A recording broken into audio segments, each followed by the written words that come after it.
Eto na guys, diretso na sa palayok. Ginisa ko na yung sibuyas at saka bawang. Hindi ko na pinakita hanggang sa simula paano hiniwa. Shortcut na tayo.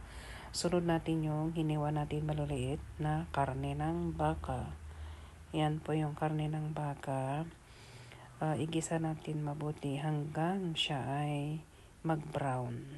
Okay, gisa natin mabuti. Hindi yata enough yung yung manteka natin. So dagdagan natin ng manteka guys para maluto ang karne ng baka. Ito yung karne ng baka guys na hiwa-hiwa siya ng maninipis para madali siyang maluto.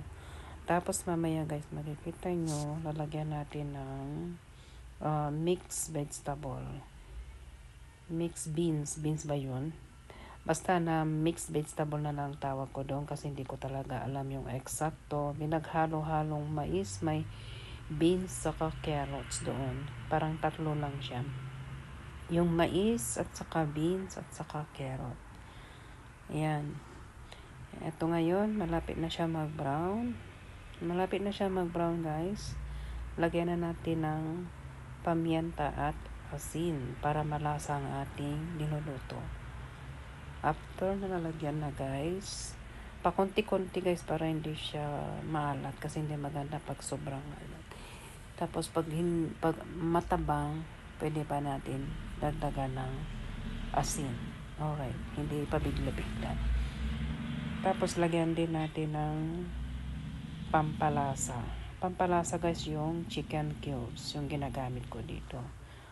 Yan, dagdagan natin ng konting tubig. Pwedeng mainit, pwedeng hindi.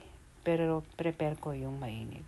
Ito naman guys, ito yung pinapakuluan kong tubig. Ito yung sinasabi kong mixed vegetable na meron siyang mais, meron na siyang carrots at saka beans. Nahiwa-hiwa sa maliliit yung beans at saka carrot. Yun, nakikita nyo sa picture.